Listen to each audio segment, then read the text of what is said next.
Hi friends, आज मला तुम्हाला माझ्यासोबत जो इन्सिडेंट्स घडलेला तो सांगायचा आहे. मी गव्हर्नमेंट पॉलिटेक्निक तासगावला गेस्ट लेक्चर घेत होतो आणि ते गेस्ट लेक्चर घेताना मला एक जयसिंगपूर कॉलेजमधून फोन आला. सर, आम्हाला अर्जंटमध्ये 5 ईमेल ॲड्रेसेस पाहिजे आहेत. मी म्हटलं ठीक आहे सर, काही हरकत नाही, मी माझ्या स्टाफला सांगतो आणि तुम्हाला त्या पद्धतीने ईमेल ॲड्रेसेस क्रिएट करून देतो. मग मी माझ्या स्टाफला फोन लावला, बबलीला, आणि तिला म्हटलं की त्यांना फोन कर आणि त्यांना जे हवे आहेत ते ईमेल आय डीज क्रिएट करून दे. मग तिनं ईमेल आय डीज क्रिएट केले, त्यांना दिले पण. आणि त्याच्यानंतरनं बरोबर 5 दिवसानंतरनं आमचा सर्व्हर सस्पेंड झाला पहिल्यांदा. मग ही गोष्ट माझ्यासाठी नवीन होती. मी माझ्या होस्टिंगर अकाउंटला लॉग इन केलं आणि चेक केलं तर माझ्या अकाउंटवरती ॲब्यूज नावाचं नोटीस येत होतं. पण एक्झॅक्टली काय ॲब्यूज आहे हे काय त्यामध्ये मेन्शन नव्हतं. म्हणजे आमचं अकाउंट का सस्पेंड केलं आहे हे कळायची काहीही त्यामध्ये पद्धत नव्हती. मग आम्ही त्यांना मेल केला, सगळ्या गोष्टीने कम्युनिकेट केलं, पण तिने कुठल्याही पद्धतीनं आमचा सर्व्हर चालू केलं नाही. शनिवारी टोटली 24 तास सर्व्हर बंद होता, रविवारी टोटली बंद होता.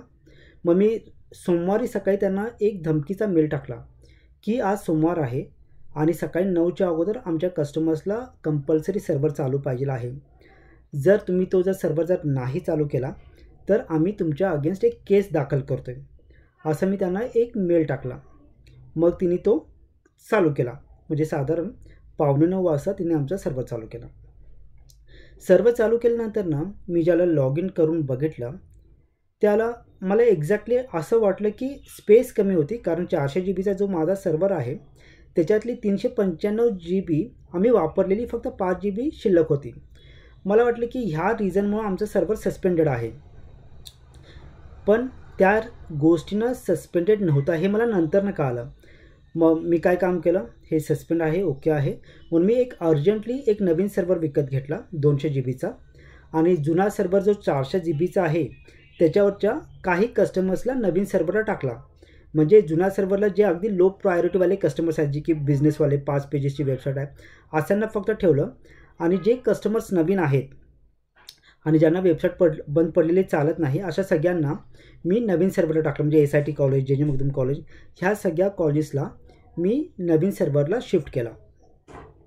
मग 2 दिवसानंतर म्हणजे गुरुवारी पुन्हा आमचा सर्व्हर सस्पेंड झाला.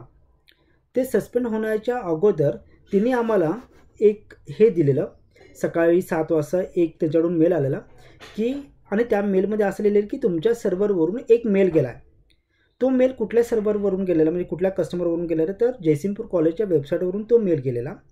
Dr. V.V. जाधव @jaisinghpurcollege.edu.in ह्या ईमेल आय डीवरून मेल गेलेला आणि तो एक व्हिॲग्राचा सेल करण्यासाठीचा मेल होता. मग माझं त्यांना हे सांगणं होतं की समजा तुम्हाला सस्पेंड करायचं ओके आहे, पण अखंड VPI सर्व्हरला न सस्पेंड करता तुम्ही ज्या कस्टमरच्या अकाउंटवरून तो मेल गेलेला आहे त्याला तुम्ही सस्पेंड करायला पाहिजे ना. पण तिने काय केलं, ऐकायला तयार नव्हते. मग काहीतरी करून मी त्यांच्याकडून अनसस्पेंड करून घेतलं. आणि मग मी मेल अकाउंटचा काउंट बघितला, म्हणजे मेल्स किती जातात, तर साधारण 45,000 मेल्स जयसिंगपूर कॉलेजच्या ईमेल आय डीवरून जात होते. मग हा माझ्यासाठी पण धोकाच होता आणि माझ्यासाठी पण नवीनच गोष्ट होती. मग मी काय केलं, प्ले स्टोरचे ईमेल्स कसे बंद करायचं हा व्हिडिओ बघितला, काही डॉक्युमेंटेशन वाचले, तिथून मी बंद केलं. आणि त्याच्यानंतरनं वर्डप्रेसमधून देखील कसे ईमेल्स बंद करायचे हे मी बघितलं. ठीक आहे. आणि मग आता माझा सर्व्हरला काउंट 0 दाखवते मेलचा, म्हणजे मेल्स जातच नाहीत किंवा येतच नाहीत. टोटली आम्ही आमच्या सर्व्हरवरची मेल सर्व्हिस टोटली बंद केलेली आहे. म्हणजे एकही मेल येणार नाही आणि एकही मेल जाणार नाही. इवन पासवर्ड रिसेटचा देखील मेल जाणार नाही. अशा पद्धतीनं आता आम्ही आमच्या सर्व्हरवरती सेटिंग केलं आहे. मग हे सेटिंग कशा पद्धतीनं करायचे हे आपण येत्याला व्हिडिओमध्ये बघूया. तर याचा व्हिडिओ मी मुद्दामने सेपरेट करतो आहे. प्रॉब्लेम ह्याच्यामध्ये मी प्रॉपरली डिफाईन केला आहे. ठीक आहे. आता त्याचं सोल्युशन काय आहे हे मी सेपरेटली व्हिडिओमध्ये डिफाईन करतो आहे, जेणेकरून तुम्हाला हा प्रॉब्लेमचा स्टेटमेंटचा व्हिडिओ हा सेपरेटली असेल आणि सोल्युशनचा व्हिडिओ सेपरेट असेल. तर आशा करतो की हा व्हिडिओ माझ्यासाठी तरी महत्त्वाचा आहेच, पण तुमच्यासाठी देखील महत्त्वाचा असेल. तुम्ही माझा इतका वेळ ऐकून घेतला त्याबद्दल थँक्यू व्हेरी मच.